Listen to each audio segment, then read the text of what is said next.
E aí, você, tudo bem? Eu sou o professor Leonardo Barroso. Esse é o Pode Crendo, o podcast da equipe Nucleendo, podcast sensacional, como sempre. E essa semana nós temos um tema excepcional para tratar. Até porque hoje, excepcionalmente, aqui eu tenho que fazer aqui um parêntese, que eu não sei nem o tamanho desse parêntese, é enorme, né?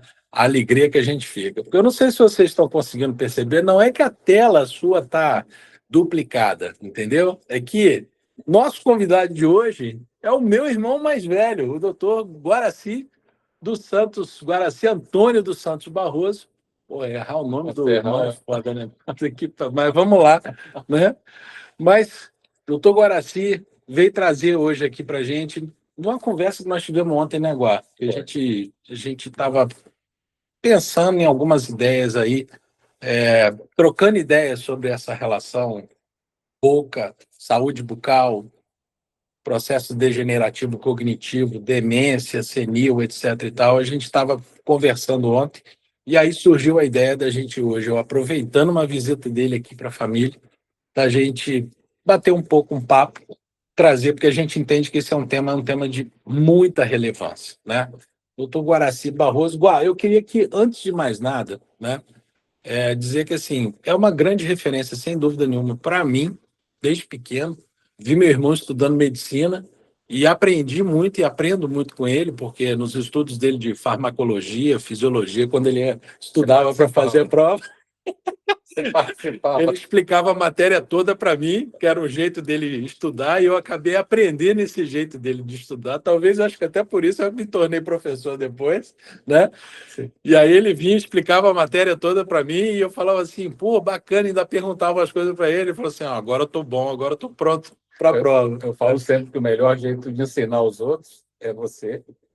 O melhor jeito de você aprender é ensinar os outros. Ensinando, é verdade.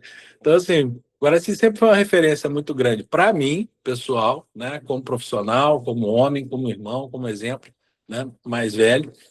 Mas o Guaraci também tem uma carreira brilhante e é uma referência também em termos de geriatria, gerontologia e essa parte de clínica médica e, mais especificamente, uma experiência gigantesca com os pacientes com doença de Alzheimer, demência senil e tudo mais.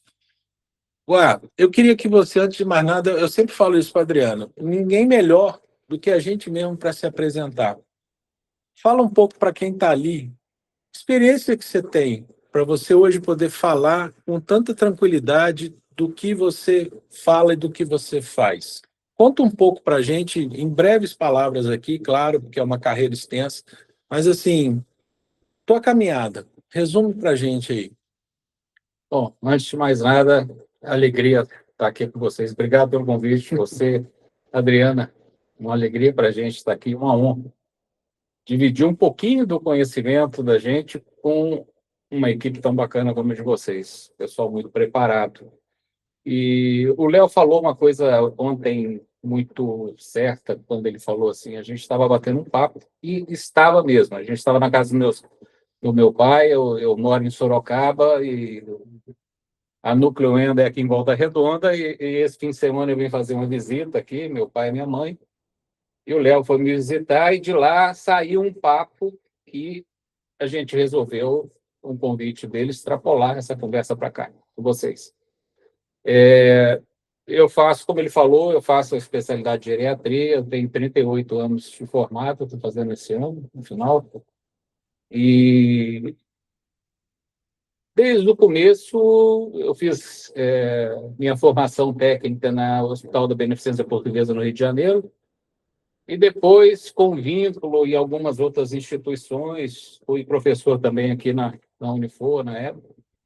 Mas depois que eu fui para São Paulo, eu me desliguei de toda a atividade acadêmica e hoje eu trabalho em consultório, em serviço público e desempenho minha atividade nesse público. Né?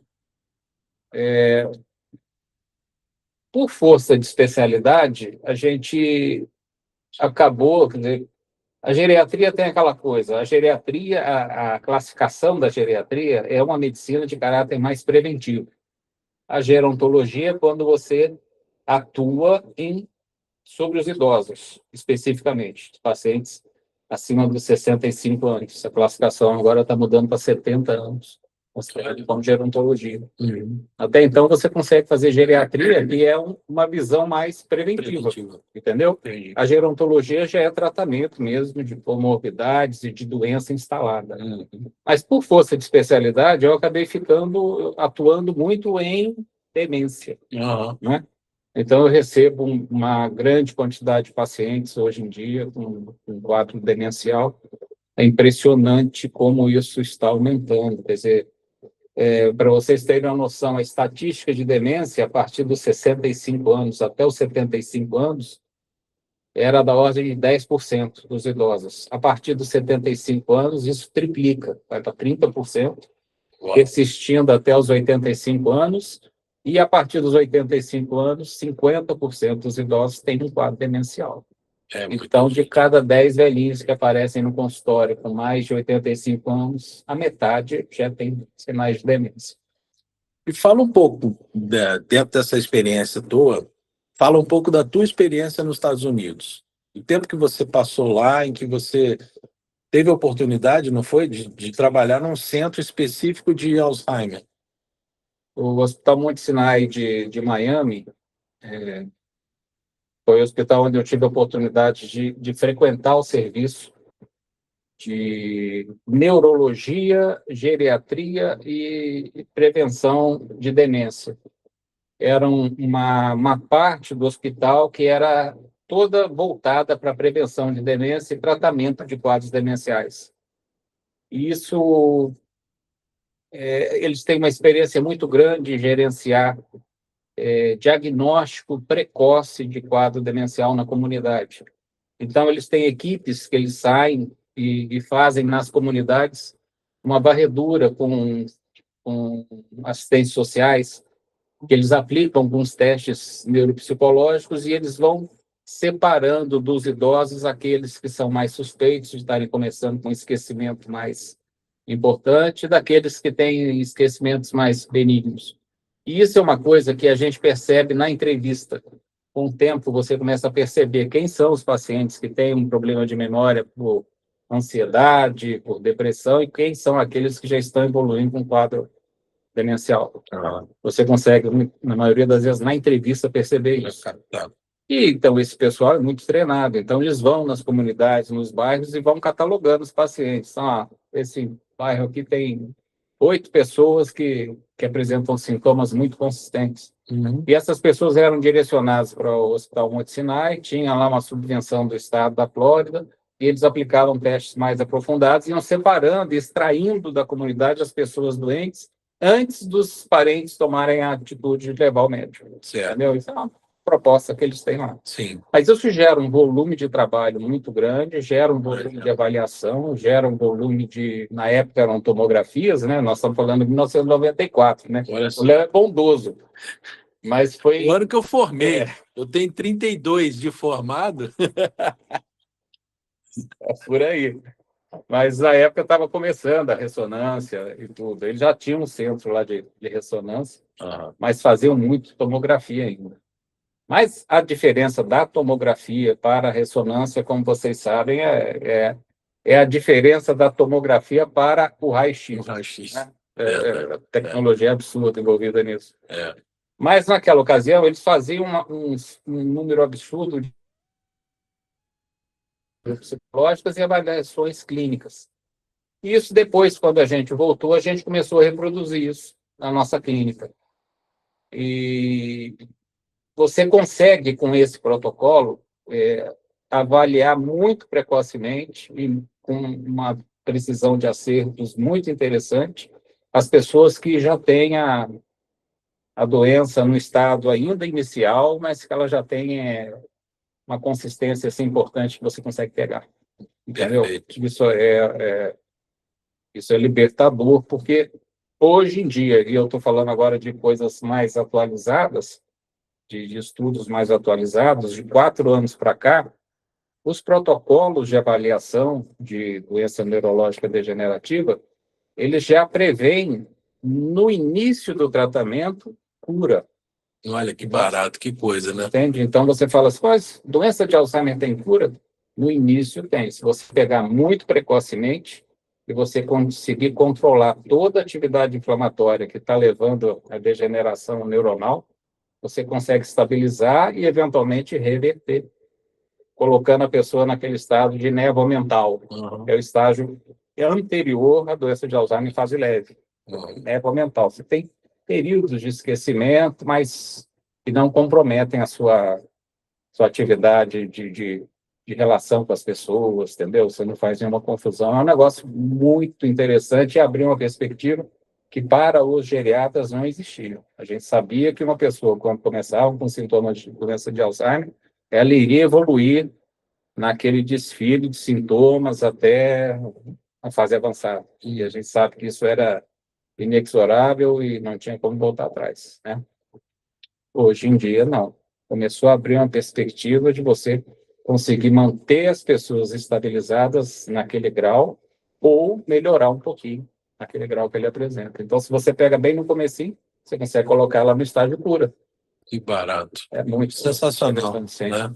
Antes da gente continuar o nosso papo aqui, eu quero lembrar você das nossas 3 regras, os 3 Cs, são fundamentais. Primeiro, você curtir, porque, claro, você mostra aí para o algoritmo do Spotify, do YouTube, que o que a gente faz está gerando valor para você, está sendo útil.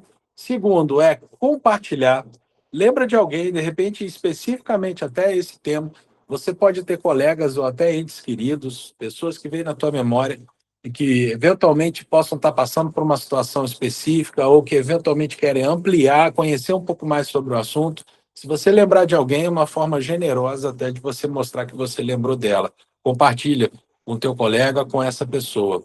E faz um comentário para a gente aqui. Se você tiver alguma dúvida, quiser deixar para a gente aqui algum comentário, escreve para a gente aqui embaixo, que vai ser muito legal poder interagir com você num tema que é tão importante. E diz para a gente se você tem noção, se você já tinha noção de que será que boca e cérebro têm uma comunicação?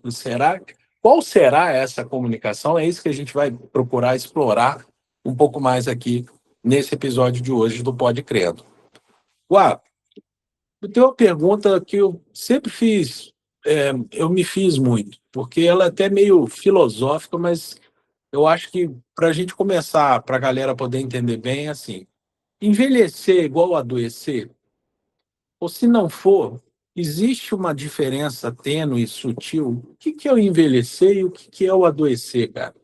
O sujeito envelhecer necessariamente indica que ele vai demenciar ou que ele vai ficar doente? Como é que é isso? A primeira coisa que a gente tem que tirar do estigma é aquela história que as pessoas pensam que a demência faz parte do envelhecimento. Uhum. E isso foi uma coisa muito engraçada, porque eu aprendi isso da maneira mais traumática possível.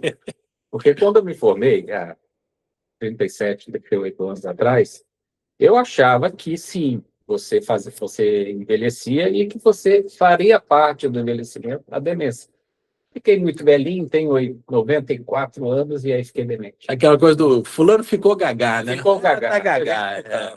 Na minha época tinha aquele negócio de falar assim, não, fulano morreu esclerosado. Tinha essa história também, esclerosado, gagá. Bom, e aí você é recém-formado. Quando eu fui para lá, eu tinha 5 anos de formado. Eu tinha feito 2 para 3 anos de residência e tinha 2 anos que eu tinha começado minha prática clínica. Era um molecão. E aí fui para lá, e aí tinha lá um chefe de serviço, é um neurologista, e pouco sorriso. E uma das primeiras perguntas que eu fiz para ele foi justamente essa daí. Mas e aí, doutor, o senhor não acha que o cara ficando velho, ele faz parte desse envelhecimento, a demência e coisa e tal? E até hoje eu me lembro que ele estava com óculos, ele botou óculos na ponta do nariz, olhou para mim e falou assim, você realmente acha que para uma pessoa envelhecer ela tem que ficar demente? E aí ele passou uns 2, 3 dias sem conversar comigo. Essa foi assim que eu cheguei lá. Foi a lição. Eu vi que ele ficou muito incomodado com aquela pergunta. Então, isso é uma coisa que a gente tem que desmistificar. Não tem nada a ver Envelhecimento com demência. É a primeira coisa, né? A demência, ela vem aquilo que ela é uma patologia. Então, você ficou velho, você está velhinho e você tem uma patologia que é mais comum com a idade. Mas é a única coincidência. Essa patologia é mais comum com a idade, porque você precisa gerar tempo para acumular aquelas substâncias tóxicas no cérebro, né? Que depois vão levar ao quadro demencial. Então, toda atividade inflamatória que é gerada no cérebro e que acaba por lesar o neurônio, ela precisa de tempo para agir. Daí a história de que você ficou velhinho para aquilo acontecer. Mas às vezes esse é um processo que já se instalou há muito tempo. 30 anos antes. Então, assim, o processo de demência, ele está começando quando você tem 40, 50 anos de idade, e você não sabe. Porque o volume de neurônios envolvidos no processo degenerativo inflamatório é pequenininho. Mas quando você vai chegando a partir dos 65, 75 anos, o número de neurônios envolvidos e a intensidade do processo inflamatório é muito maior. E aí começam a sintomatologia. Entendi. O primeiro delas, o esquecimento. Eu acho que uma outra distinção importante aqui também para você ajudar a gente a fazer é assim, fala para a gente um pouco assim, todo Alzheimer é uma demência, mas nem toda demência é Alzheimer. Existem outros tipos de demência? Quais são esses tipos? Como que se manifesta? É muito comum a gente escutar uma classificação até de geriatras. Alguns médicos, inclusive, falam isso. Eles falam assim, fulano, a família chega e fala assim, doutor, papai tem Alzheimer? E aí eles viram para a família e falam assim, não, papai tem demência senil. Isso é um erro grosseiro. Não existe demência senil como conceito isolado. Existe demência senil tipo Alzheimer. Entendi. Entendeu? Então, quando eu falo que o fulano tem uma demência senil, eu estou dizendo que ele tem demência tipo Alzheimer. Tá? Quando eu digo nem toda demência é doença de Alzheimer. 50% dos casos de demência em idosos são doenças de Alzheimer, se deve a doença de Alzheimer. A partir daí, existem outros tipos menos frequentes. Então, 20% dos casos, demência vascular. O sujeito teve múltiplos AVCs, houve morte neuronal e ele ficou com um problema cognitivo em função disso. Demência por multi-infarto cerebral.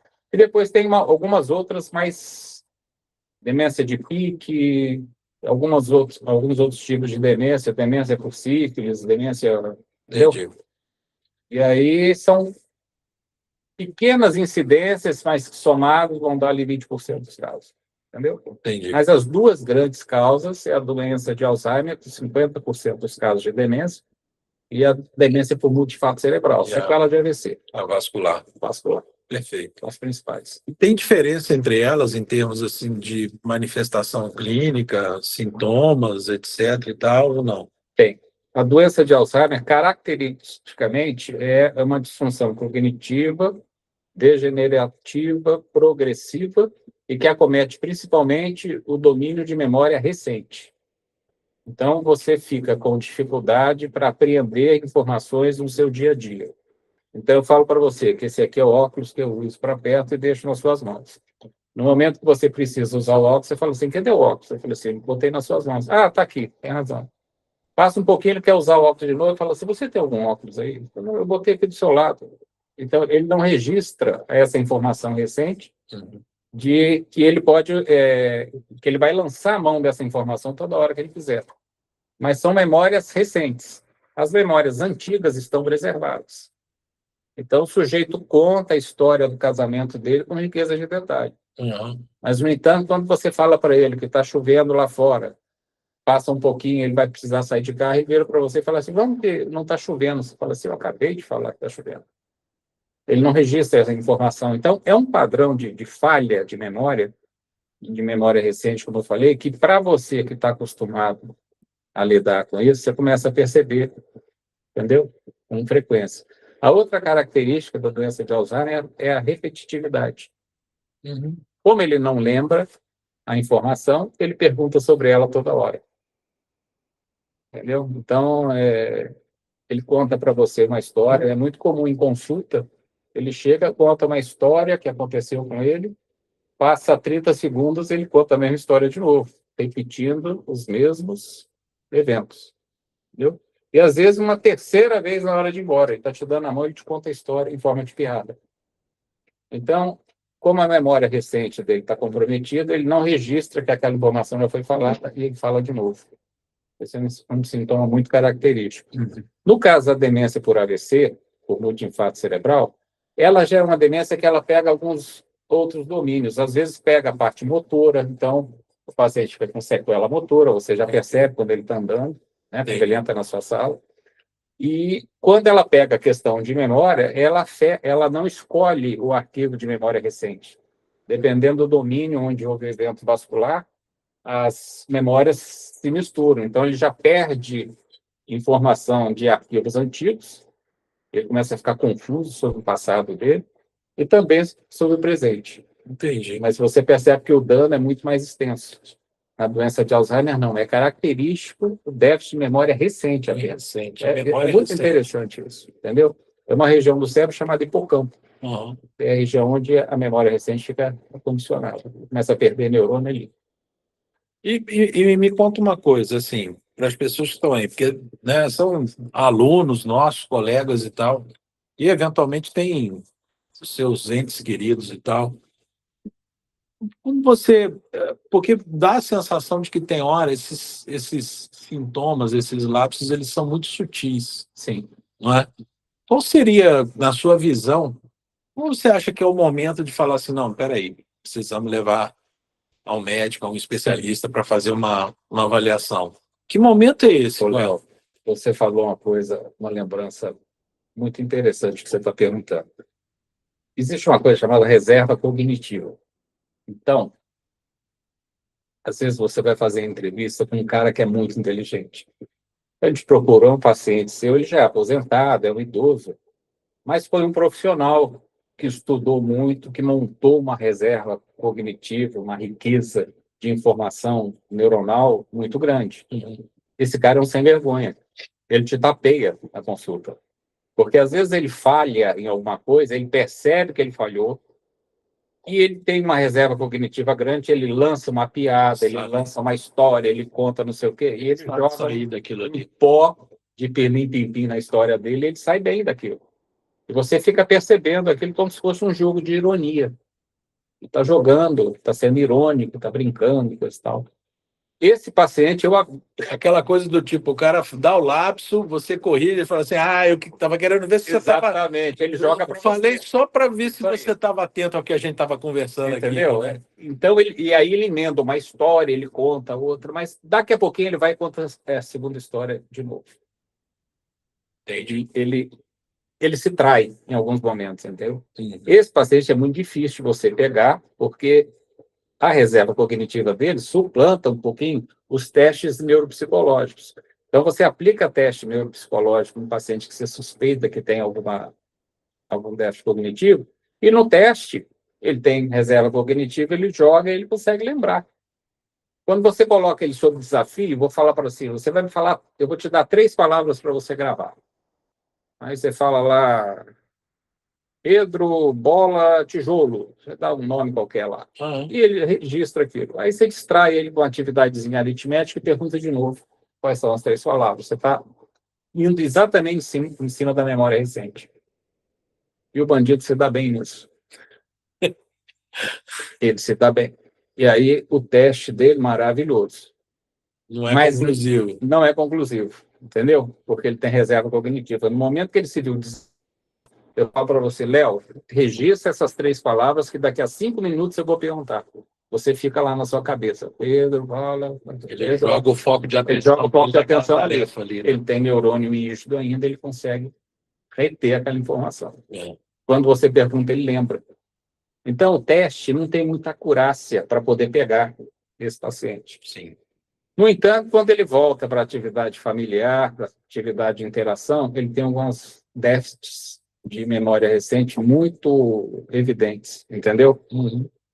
E aí você não vai só pela questão do teste. O diagnóstico fica um pouco mais difícil, e todo o protocolo para diagnóstico de doença de Alzheimer, ele envolve a parte laboratorial, a parte de imagem e a parte neuropsicológica. Ou seja, a gente sempre junta esses 3. Hoje em dia, existe um exame de imagem que ele tem um padrão, que a gente chama de padrão ouro para o diagnóstico de demência, tipo Alzheimer, que é o PET-CT. Então, hoje em dia, a gente consegue lançar mão de PET-CT nesses casos em que a reserva cognitiva dele está suplantando, entendeu? A eficiência dos testes. Então, você usa o PET-CT. Mas até há uns anos atrás, você tinha que chegar a 90% de chance de acerto diagnóstico. E você tinha que usar só essas 3 etapas que eu te falei. Até há poucos anos atrás, esse teste era o principal para... Não existia. Não existia. Até o lançamento do PET-CT, Aham. você não tinha exame de padrão ouro na doença de Alzheimer. Era uma loucura. Eu tinha uns pacientes que você falava assim, esse cara tem ou não tem? E é engraçado porque isso tem a ver com o grau de treinamento do clínico que está aplicando ali, do olhar de experiência dele, Com certeza. né? Então, Então fica muito subjetivo, realmente, né? você falou a verdade, porque eu já vi avaliações feitas por psicólogos e no final ele acaba induzindo você a um diagnóstico, porque é a interpretação dele. Então, uma coisa que eu sempre fiz, que eu procurei fazer, seria eu mesmo aplicar os testes, porque eu ia usar o meu crivo. Sim. Entendeu? E isso eu percebo em todos os médicos geriatras que lidam com esse tipo de paciente, eles preferem aplicar os testes, entendeu? Não fazendo crítica a quem fez, não é Sim. questão de ser o psicólogo, Sim. é isso. É porque quem aplica coloca o viés pessoal, Sim. não tem jeito. Sim. Então, a gente acabava sendo induzido a algum tipo de diagnóstico, entendeu? Principalmente nos casos que os pacientes tinham sintomas muito leves e eram muito inteligentes. Então, uma vez eu peguei um neurologista para fazer diagnóstico, um cara do sul de Minas que eu atendi lá, e para fazer aquele cara, o diagnóstico dele foi uma loucura, a gente levou cerca de 6 meses. Olha. Porque você vai acompanhando, vai pegando, e aí, muito inicialmente, ele discutindo com você conduta. Tarefa complexa, porque enquanto ele está discutindo a conduta, a doença está progredindo. Sim. Né? Ele... Você não tem uma... E ele usando argumento técnico para tentar te desviar para outro caminho, porque assim, eu não estou doente. Se tem alguém doente aqui, é você. Olha, desse jeito. Então, no estágio que a gente tem, que a gente está hoje em dia, para você ter um fecho realmente desse diagnóstico clínico, você precisa, então, de outros elementos além desse questionário, né, dessa avaliação neuropsicológica. Uhum. Você precisa de testes de exames de imagem. Bem, que marcadores que são importantes para você, que vocês costumam dizer, não, esse marcador aqui ele é chave para a gente fechar esse tipo de diagnóstico? Todos os marcadores clínicos são importantes. Então, você tem a bioquímica comum e você tem alguns marcadores que são chaves para a atividade inflamatória. Então, proteína C reativa, ultrassensível, essencial na avaliação desses pacientes. A insulinemia, a taxa de insulina desse paciente é essencial. O VHS, as proteínas totais e frações, para você pegar também a resposta imunológica através das globulinas. A dosagem sérica da homocisteína, essencial. Entendeu? Dosagem de vitamina B12, dosagem de vitamina D, dosagem do zinco sérico, são todas substâncias importantes na função cognitiva, entendeu? E, normalmente, o que você vê? À medida que as pessoas vão envelhecendo, as atividades inflamatórias altas, então você pega VHS alto, PCR alto, insulina alta, com resistência à insulina, né, traduzindo, a homocisteína muito alta, e você pega a vitamina B12 e vitamina D lá no pé, Lá embaixo. Então, assim, os fatores de proteção lá embaixo e os fatores agressivos lá em cima. Desse jeito. Perfeito. E por que a gente está perguntando especificamente desses mediadores clínicos, né, pessoal? A gente está perguntando dessas substâncias porque, na verdade, é por aí que passa também o link entre as doenças bucais, mais especificamente as infecções bucais, a infecção periodontal, a infecção endodôntica, né, a periodontite apical, que é de natureza da necrose pulpar, que são quadros crônicos inflamatórios, e é essa inflamação crônica que vai também colaborar para esse tipo de situação, não é, Guá? Fala um pouco sobre isso. Agora, assim, a gente sempre brinca que a gente fala muito sobre isso da visão nossa da odontologia. E vai ser muito legal agora a gente ver um geriatra falando do lado da geriatria o que ele vê de relação com a doença bucal, né? Fala para a gente um pouco, Guá. Uma coisa para você ter noção daquilo que você está falando, da importância disso aí. A gente acrescentou mais uma avaliação no nosso protocolo de avaliação clínica, né, para a doença demencial. Depois que você fecha o diagnóstico de que esse paciente começou com um quadro de provável doença de Alzheimer, e começa com um quadro degenerativo, uma das primeiras coisas que eu peço é a avaliação da cavidade oral. Então, eu sempre encaminho para um dentista e peço que a família avalie a saúde dental desse paciente. Por um motivo muito simples. Todo foco dentário bacteriano, pela própria drenagem de circulação dessa região de mandíbula, vocês sabem disso melhor do que eu, você tem a possibilidade de contaminação dessas bactérias dessa região oral à base do cérebro, pela própria circulação sanguínea. Então, isso drena a circulação para essa região. E essas bactérias causam inflamação no neurônio. Qualquer atividade inflamatória no neurônio faz com que ele se encolha. Porque o neurônio inflamado, ele não expande. Não é porque ele inflamou que ele abre. Ele não cria edema. Nós estamos falando de inflamação a nível celular. Então, não existe esse edema característico como a gente vê nos tecidos, né? No aspecto macroscópico. O neurônio atacado, seja por uma bactéria, seja pela insulina, seja pela glicose, seja pela deficiência de B12, qualquer coisa que incomode o neurônio, ele encolhe e ele produz uma proteína que ele forra por fora dele, chamada proteína beta-amiloide. Como se fosse um colchão que ele coloca por fora para falar assim, eu não quero mais apanhar disso. Então, à medida que eu sou atacado, eu produzo essa proteína e jogo ela por fora de mim para eu me proteger lá dentro. E esse ataque ele vai se perpetuando ao longo da vida. E as bactérias da região da cavidade, das cavidades, né, dos dentes, elas também causam isso. Elas também atacam os neurônios do cérebro por drenagem vascular.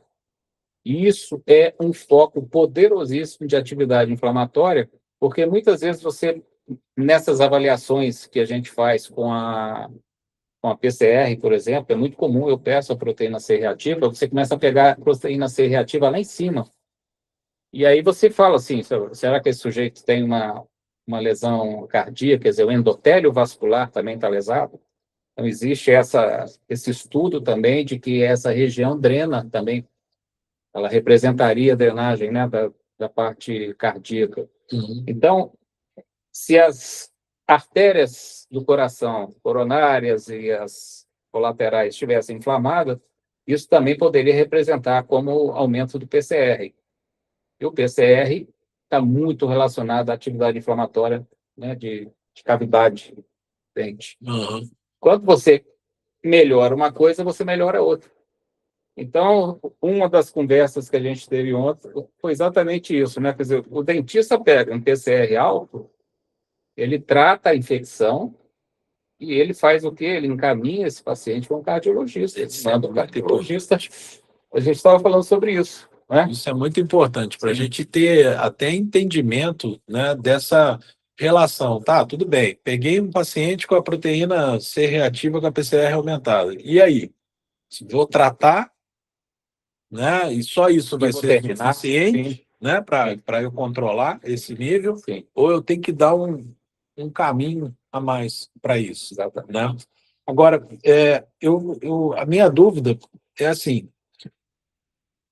a gente sabe que, de uma maneira geral, a ciência já mostrou para a gente, já tem evidência suficiente mostrando que essas doenças crônicas, né, essas infecções crônicas bucais, a periodontite apical, a periodontite, a doença periodontal, na sua forma cronificada, ela espalha mediador inflamatório para o organismo inteiro. Certo? Essa ação degenerativa no cérebro, ela é direta da das bactérias que estão relacionadas a essas doenças, ou são os mediadores que estão circulando perifericamente em função disso e que, ao passar pela região do cérebro, provocam esse tipo Das duas coisas. Os mediadores inflamatórios estão em atividade, mas as bactérias têm efeito direto no neurônio.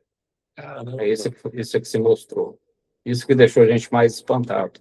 Então, assim, é foco infeccioso drenando direto para a base do crânio.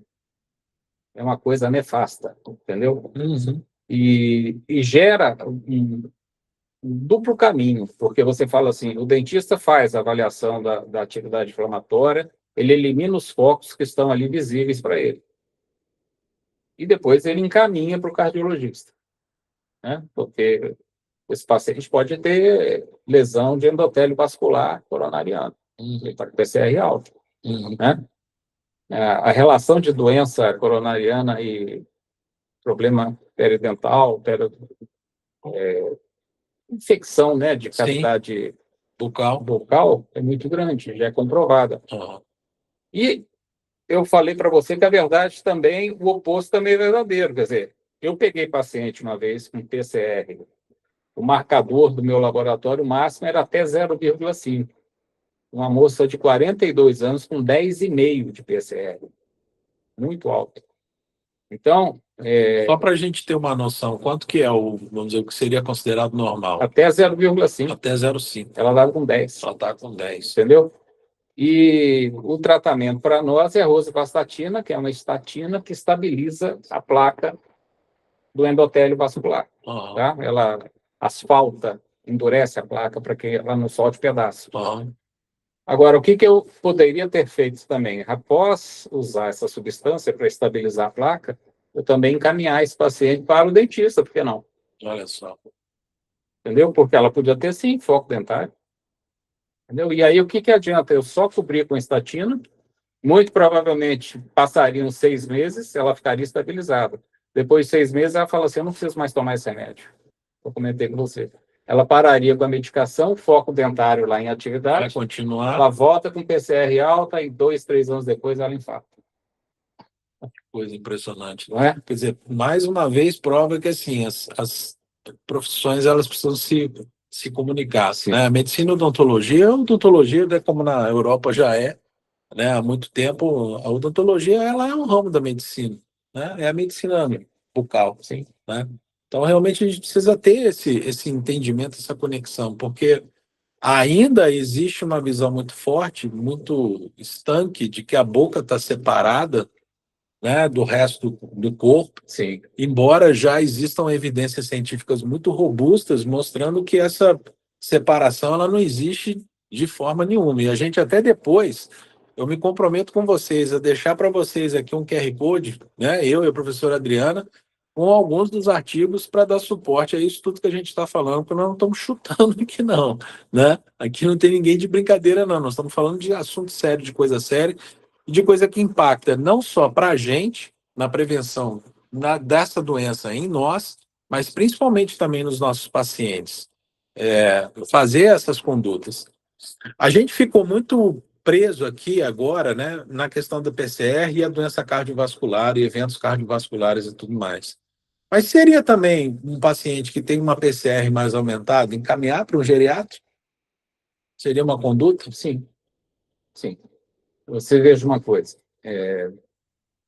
Existem outras patologias que podem dar proteína C reativa aumentada. O que a gente faz, na verdade, é usar o conjunto de mediadores inflamatórios para você avaliar, para você não ficar em um apenas, entendeu? Porque o que a gente tem que imaginar é que assim, o neurônio ele vai sendo atacado por vários fatores simultâneos, entendeu?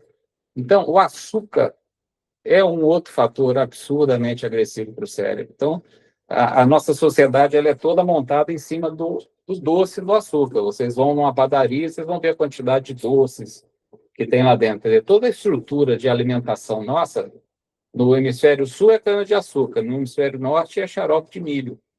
Então, essas indústrias são muito poderosas. Então, a nossa sociedade ela foi montada em cima do açúcar e do doce. Essas substâncias geram no neurônio uma reação química chamada glicação. E a glicação é como se fosse uma oxidação do neurônio. Então, o neurônio é oxidado pelo açúcar.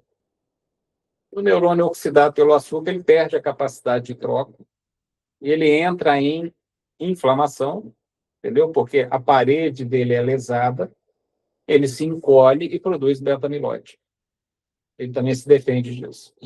Então, a proteína beta-amiloide, depois produzida em quantidade muito grande, é que acaba por impedir a conexão de um neurônio com o outro, porque tem tanto beta-amiloide que interfere na passagem de impulso elétrico entre um neurônio e o outro. Então, os neurônios vão ficando desconectados e vão morrendo. Isso gera o quadro demencial. A atividade inflamatória que o açúcar causa é muito importante. E aí entram duas substâncias que interferem muito, o açúcar e o glúten. Olha, o glúten. A nossa indústria toda também feita em cima da farinha de trigo, né? Uhum. O pãozinho nosso de cada dia é a farinha de trigo de manhã, e glúten. E o glúten ele tem a capacidade de interferir com as bactérias do nosso intestino. Então, ele muda a flora intestinal. Uhum. E hoje a gente sabe que a flora intestinal, o microbioma, é responsável pela manutenção do nosso equilíbrio de insulina e de glicose. Então, se você não quer ficar diabético, você tem que tratar muito bem da sua flora intestinal. Então, a sua flora intestinal, ela tem uma comunicação direta com o cérebro. E aí a gente fica completamente louco. Eu falar, primeiro, cavidade oral tem comunicação com o cérebro, você sabe que é uma proximidade anatômica. Quando você fala do intestino, você fala, o que tem a ver o intestino com o cérebro? Mas tem. Entendeu? Então, o intestino conversa com o cérebro através do nervo vago. E quando eles pegaram o nervo vago para estudar, eles viram que 70% das fibras eram aferentes. Elas levavam a informação do intestino para o cérebro, e apenas 30% eferentes. Então, o intestino conversa mais com o cérebro do que o cérebro com o intestino. Que coisa, não. Então, você tem que manter o seu microbioma equilibrado. Se você desequilibra ele, você desequilibra o seu açúcar, o metabolismo do açúcar. E você gera atividade inflamatória e aquilo, ao longo de 30 anos, pode gerar um quadro demencial no futuro. Você vê que coisa engraçada, né? Porque nós, dentro da odontologia, a gente sabe os efeitos, né, deletérios do açúcar, mas a gente fica muito focado em cima da saúde bucal, né? Da degradação dos tecidos dentários, da degradação dos tecidos de suporte, né? Do periodonto e tudo mais e tal. E você vê que todas essas campanhas de prevenção que a gente faz aí, ensinando a garotada a escovar dente, explicando para as pessoas a importância de reduzir a ingestão de açúcar. Tem um professor lá, um professor que é uma referência nacional e mundial até de cariologia, que é o professor Jaime Cury, lá da Unicamp, né, de Piracicaba, que ele fala, né, abertamente o malefício que o açúcar provoca para o ser humano hoje em dia, mas, né, muito focado na questão da cariologia, na questão da saúde bucal. Mas você vê que tudo isso que a gente faz também, de certa forma, ajuda na prevenção de uma degeneração cognitiva, né? Olha que coisa interessante para a gente conseguir compreender como conectado o nosso corpo é, né, Guá? Então, fala um pouco para a gente assim, beleza, joia. Você falou no início que a geriatria ela está focada mais na prevenção do envelhecimento, né? Ou no envelhecimento saudável, da prevenção do adoecimento. Fala um pouco para a gente assim, da prevenção dessas demências e mais especificamente da demência do Alzheimer. Se vocês perguntassem para mim assim, o que eu não devo fazer se eu tenho medo de desenvolver essa doença? O que primeiro você colocaria como essencial para que essa doença não se manifestasse? Evite açúcar. O açúcar é o grande elemento danoso do cérebro. A gente está falando do açúcar sacarose ou dos açúcares de uma maneira geral? Léo, o negócio é mais amplo. Você entra... a gente pode falar o seguinte: açúcar em geral, qualquer açúcar, tá? E os pacientes falam muito, mas eu gosto de mel, que é natural. Açúcar é açúcar, é glicose, entendeu? Então, todos os tipos de açúcar fazem muito mal para os seus neurônios. E eu quero fazer um parêntese numa história que eu contei, inclusive, num outro podcast que eu estive. Eu falei sobre adoçante, porque o pessoal, eu não sei qual seria o efeito dos adoçantes nos dentes, né? O que vocês têm a falar sobre isso.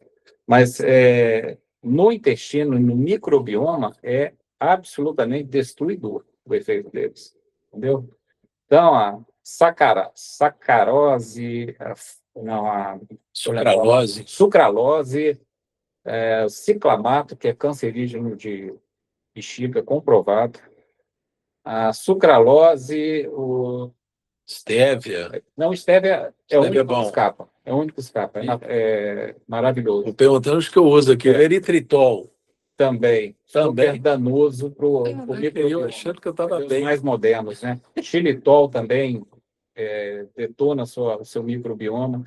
Todos os adoçantes, com exceção do ciclamato, que ele só é cancerígeno, e o stevia, que é natural, né, que os índios paraguaios descobriram, que é uma coisa muito interessante, muito saudável. Todos os outros, eles prejudicam seu microbioma, e você acha que você não vai ficar diabético porque está usando o adoçante. Mas eu digo para você que você vai ficar diabético mais rápido, porque você está usando adoçante. Porque ele vai interferir muito no seu microbioma, e isso vai gerar atividade inflamatória no teu corpo, e o seu cérebro vai sofrer glicação. É um negócio louco. E quando nos Estados Unidos, eles fizeram um estudo que um autor médico de um livro, ele pegou as indústrias que eram donos dos adoçantes, ele descobriu que as indústrias donas dos adoçantes eram as indústrias donas dos produtos para diabetes. Olha só. Entendeu? Então, assim, é a ação nefasta da indústria para as pessoas adoecerem e venderem um medicamento de maior valor agregado, exatamente. Então, o interesse deles é que a população toda adoeça para que possam consumir os produtos deles. É um negócio assim muito descarado. Então, a gente tem a questão, né? O açúcar, o adoçante, mas e aí, vamos comer o quê? Proteína, gordura só? Como é que é isso? Como é que os carboidratos entram nessa história?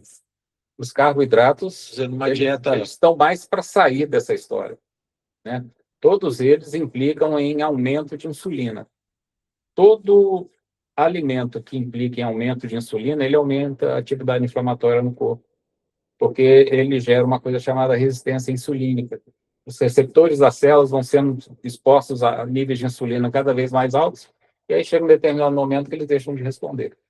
Então, o pâncreas está bombando, produzindo insulina, jogando insulina na corrente sanguínea, e essa insulina ela não consegue penetrar no tecido porque as células apresentam resistência à insulina. Elas foram sensibilizadas excessivamente e depois elas se sensibilizam. Olha, isso aí não me incomoda mais, eu não mexo mais com insulina.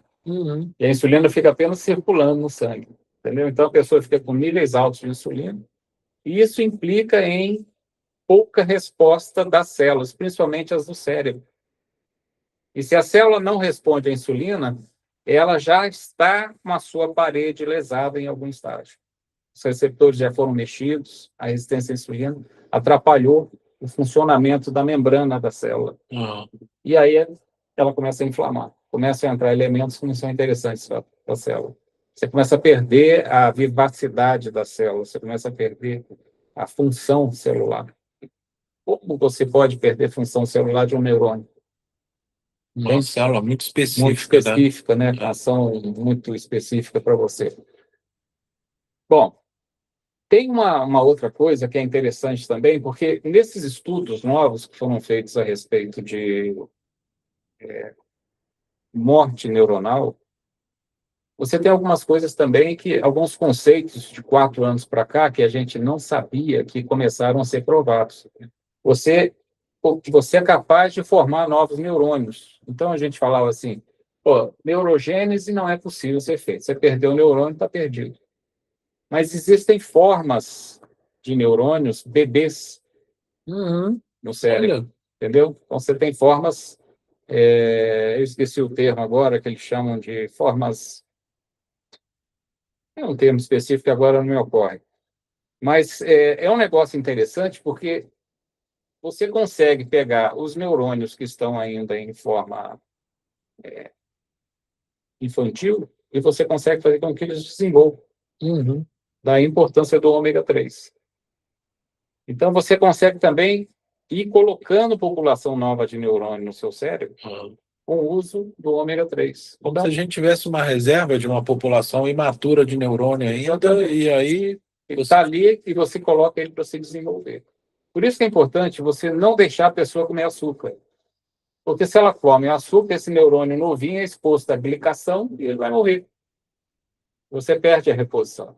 Então, você consegue melhorar um pouquinho a reserva cognitiva da pessoa quando você consegue tirar o açúcar por completo e você alimenta as novas formas neuronais. Entendeu? É uma coisa muito importante. E isso trouxe um outro alento para nós, daquela história de que doença de Alzheimer é irreversível e você vai morrer com isso e tal. É por isso que já tem estudos, já tem livros falando sobre a cura do Alzheimer.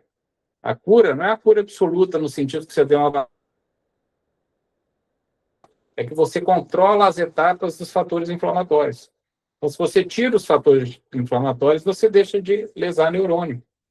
E aí Você tem uma população nova que você vai colocando e a pessoa tem melhora cognitiva. aos poucos ela vai. Isso aí. Impressionante, bacana. Bacana. Muito bom. Muito bom.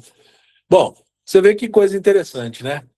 Tudo na vida, acho que o segredo é o equilíbrio, né? Porque de um jeito ou de outro, de certa forma, glicose também é importante para o nosso corpo, mas é o excesso, né? Da forma como hoje em dia é consumida, que é o grande problema nosso, né?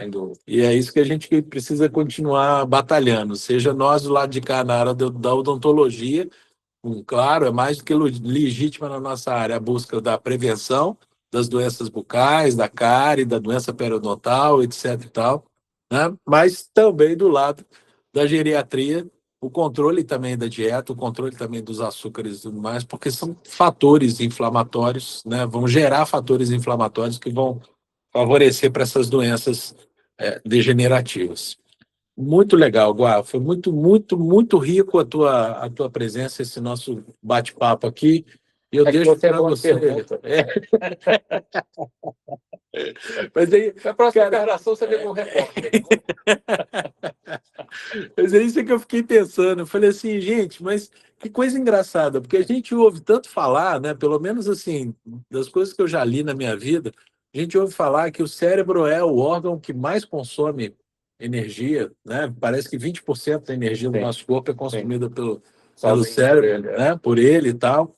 E de que ele tem uma necessidade de glicose, porque o neurônio precisa de glicose para poder fazer os seus processos e tudo mais.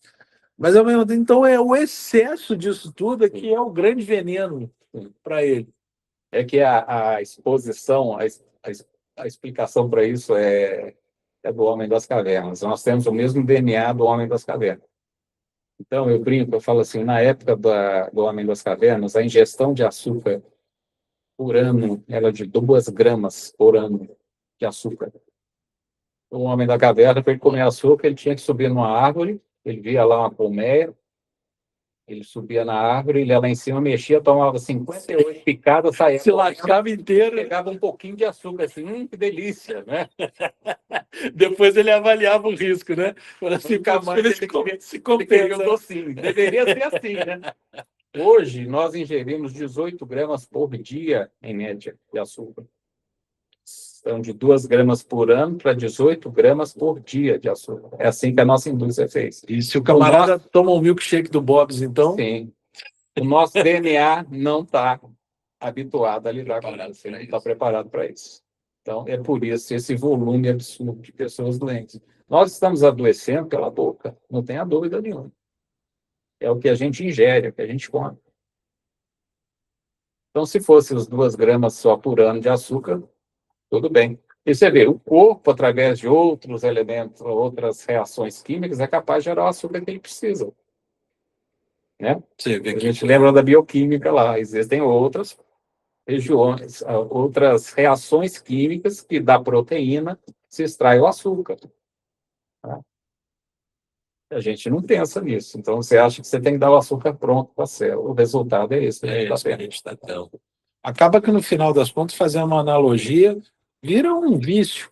A célula fica viciada e aquela quantidade, então, que antes provocava um certo efeito já não é suficiente. Sim. Então, precisa de doses cada vez maiores, do mesmo jeito que se faz o que acontece com a cocaína, com o crack, Sim. com a heroína. Ou seja, o que a gente tem é um vício na glicose. Né? É dopamina, pura dopamina. Pura dopamina. É neuroquímica pura. Você come alimentos que aumentam a sensação de prazer. Então, você quer ser exposto cada vez mais àquele estímulo. Toma cocaína, toma as drogas. No fundo, é pura neuroquímica. E o que o cérebro faz que dá prazer a ele é o que vai matá-lo. Isso é que é a loucura da história. Vai acabar por matá-lo. Ou seja, aquela busca filosófica entre o prazer e a dor, ele escolhe o prazer e isso é o que traz a dor para ele. Por aí. Por isso que os antigos já falavam, o caminho do meio. É.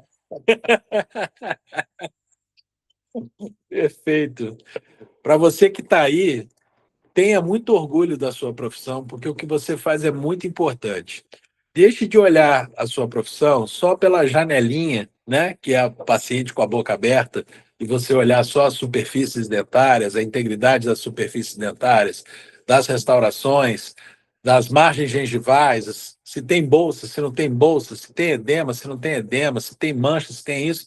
Cara, a tua profissão é muito maior do que isso. Você é um profissional de saúde.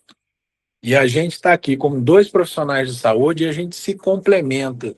Embora que para a gente fazer esse bate-papo, um está do lado do outro, um de um lado da mesa, né, para que haja conversa, na verdade, no dia a dia nosso, a gente não pode ter essa visão dos nossos outros colegas das outras profissões de saúde. Somos todos integrados, no mesmo nível, iguais, e cada um trabalhando para o benefício maior que é os nossos pacientes. Então, vamos ampliar essa nossa visão, vamos ampliar esse nosso conhecimento, vamos ampliar essa nossa forma de ver a profissão que, inclusive, a gente escolheu e a gente pratica. Beleza? Deixa aqui o doutor Guaraci Barroso para fazer o seu fecho. Use as palavras, fique à vontade para fazer o seu fecho. Primeiro, te agradecer novamente, agradecer a Adriana, né? Obrigado pelo convite. E é assim, pessoal, o que eu posso falar para vocês? Toda vez que estiver atendendo o paciente, isso a gente fala também, eu falava na época que a gente trabalhou em faculdade também, eu também fui professor. Pensa naquilo que está acontecendo com ele. Não tenha um diagnóstico estático, ele está com isso. Pensa no mecanismo de ação da doença. Essa doença, ela está cursando, eu estou vendo essa doença na forma daquela patologia específica que eu estou tratando.